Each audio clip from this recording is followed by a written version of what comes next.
Hey there, baseball fans. Nathan Rohde and Shooter Hunt here with the latest episode of Coffee and Curveballs.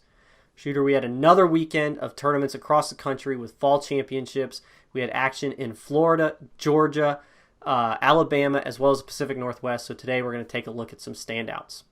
Yeah, I was up in Washington seeing some of those Northwest guys, which was a lot of fun, but I was still following along on Twitter. A lot of good action across the country. There certainly was. So we'll start off in Alabama, where our guys down there had an event at the Hoover Met Complex, and they got to see Colton Keith, who we know very well, a legitimate two-way guy out of Mississippi, left-handed hitter, also gets on the bump and throws in the low 90s, but really the value is in that left-handed stick. Yeah, it's a real helium potential from Colton Keith, and he moved over from Arizona. He's an Arizona State recruit down in Biloxi now, going to be at the head of that Mississippi class, looking for some serious draft potential. No doubt. He had several extra base hits on the weekend, so continuing to do what we saw him do all summer. But then down in Florida, Shooter, we've got a guy who's from Minnesota, but now in Florida. Keith moved from Arizona, Mississippi. Mac Horvath goes from Minnesota to IMG Academy in Florida, and he was at the Florida Fall Championships this weekend. Also showing some extra base hits on the weekend and impressing our guys down there. Yeah, Horvath was obviously an MVP at the PBR Future Games a couple years ago. Battled some injuries, some freak accidents on the field the last couple years. Was a little behind, but I loved him a couple weeks ago.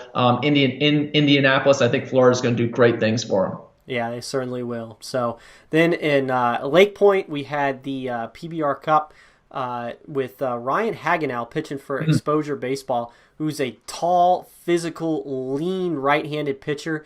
You and I were talking about him, and we didn't discuss this before it actually became evident on the phone. I was looking at him, I was like, this guy kind of reminds me of a right-hander from a couple of years ago, looking at that delivery, just in the delivery, not necessarily the stuff. And then you said the same exact thing, and we were talking about Ethan Hankins with that kind of quick pace delivery and lower slot. Yeah, and the ball jumps out of that hand, those low 90s, but he's also got a real good slider. So Hagenow, a good one to know in Tennessee. Always good players coming out of that state. No doubt. So right-hander there in Ryan Hagenow. You, Shooter, were up in the Pacific Northwest where you guys had the fall championships up there. Tell us a little bit about that. Well, the new level, great come-from-behind victory after they dropped the first game of the tournament. They came back to win it. As always, we had the liquid sunshine coming down on us on Sunday, but they battled through it. A.J. Guerrero, at 21, committed to the University of Washington. Thought he did a great job throughout the weekend. He's a physical presence at the plate, good athlete who plays hard all the time, real power projection from the right side. Evan Scavato, a 20 utility guy committed to the University of Portland. Go Pilots.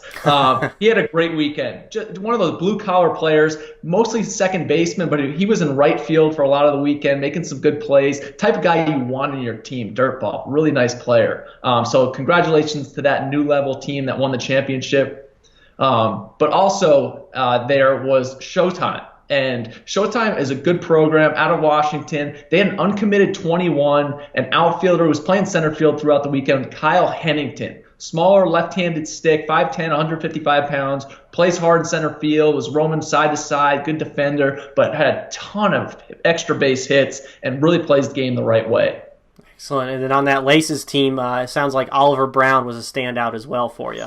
Yeah, we had a guy from Alaska down there. Wasn't ready for that, and I'm watching this kid at third base, looks the part, 6'1", 175 pounds, projectable frame, and gets up there. Really nice balance at the plate from the right side, some line drives to all fields. Also hopped on the mound, showed off a quick arm. But, hey, Alaska on the map. Here we go. No doubt about it, man. So there's a look at a few standouts from the Fall Championships as well as the PBR Cup at Lake Point this past weekend. Be sure to head to prepbaseballreport.com as the hot list is going to have several more standouts for you to take a look at, including the guys we just mentioned today. So be sure to check that out. But as always, for Shooter Hunt, I'm Nathan Rohde. This was Coffee and Curveballs, and until next time, we'll see you guys at the ballpark.